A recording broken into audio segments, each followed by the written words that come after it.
அனைவருக்கும் மனமார்ந்த வணக்கங்கள். சற்றுமுன் அரசு பள்ளி மாணவ மாணவியர்கள் அனைவருக்கும் அமைச்சர் ராஜ்மோகன் ஒரு மெகா ஜாக்பாட் அறிவிப்பை வெளியிட்டு உள்ளார்.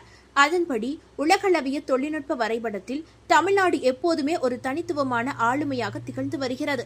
கிட்டத்தட்ட 10 to 20 ஆண்டுகளுக்கு முன்பு ஏற்பட்ட தகவல் தொழில்நுட்ப புரட்சியை மிக சரியாக பயன்படுத்திக் கொண்டு இந்தியாவிலேயே ஐடி சேவை ஏற்றுமதியில் முன்னணி மாநிலமாக தமிழ்நாடு உருவெடுத்து உள்ளது.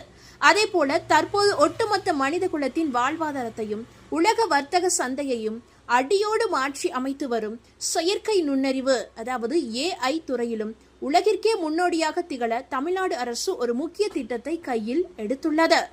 தமிழ்நாட்டின் அடுத்த தலைமுறை அரசு பள்ளி மாணவர்களை இன்றே உலக தரத்திலான AI தொழில்நுட்பத்திற்கு தயார்படுத்தும் நோக்கில் பள்ளி கல்வித்துறை ஒரு வரலாற்று சிறப்புமிக்க புதிய கல்வி திட்டத்தை அதிகாரப்பூர்வமாக அறிவித்து உள்ளது.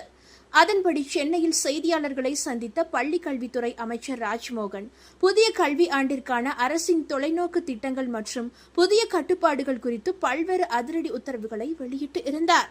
பள்ளி மற்றும் கல்லூரிகளில் ஜாதி மத ஒழிப்பு, போதைப்பொருள் தடுப்பு மற்றும் தனியார் பள்ளிகளுக்கான புதிய விதிகளை பட்டியலிட்ட அவர் மிக முக்கியமாக அரசு பள்ளி மாணவர்களின் கல்வி தரத்தை உலக அளவிற்கு உயர்த்தும் நவீன தொழில்நுட்ப கல்வி திட்டத்தை வெளியிட்டு இருந்தார்.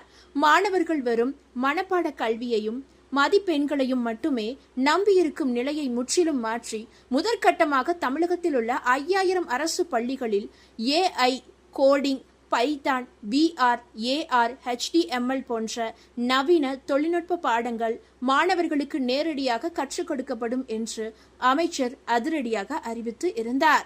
இந்த அதிநவீன திட்டத்தின் முக்கிய நோக்கம் குறித்து பேசிய அமைச்சர் ராஜ்மோகன், நம் வீட்டு பிள்ளைகள் சர்வதேச நிறுவனங்கள் தயாரிக்கும் ChatGPT, கூகுள் ஜெமினி போன்ற செயற்கை நுண்ணறிவு செயலிகளை வெறும் நுகர்வோராக அல்லது பயனாளர்களாக மட்டுமே பயன்படுத்திக் கொண்டிருக்க கூடாது. மாறாக அவர்களே இது போன்ற புதிய உலகத்தரத்திலான AI தொழில்நுட்பங்களையும் புதிய கணினி மென்பொருட்களையும் சொந்தமாக உருவாக்கும் இன்குபேஷன் மையங்களாக நமது அரசு பள்ளி மாணவர்கள் மாற வேண்டும் என்பதுதான் இந்த அரசின் முதன்மை இலக்கு என்று குறிப்பிட்டார். இந்த திட்டத்திற்காக புதிய ஆசிரியர்களை தனியாக நியமித்து அரசுக்கு கூடுதல் நிதி சுமையை ஏற்படுத்தாமல் தற்போது பள்ளிகளில் இருக்கும் திறமையான ஆசிரியர்களுக்கே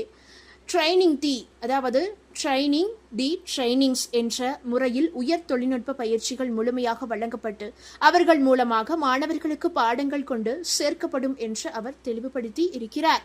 இந்த தகவல் உங்களுக்கு பயனுள்ளதாக இருந்தால் மறக்காம இந்த வீடியோவை லைக் பண்ணி உங்களுடைய ஃப்ரெண்ட்ஸுக்கும் ஃபேமிலிக்கும் இப்பவே ஷேர் பண்ணி விட்டுருங்க.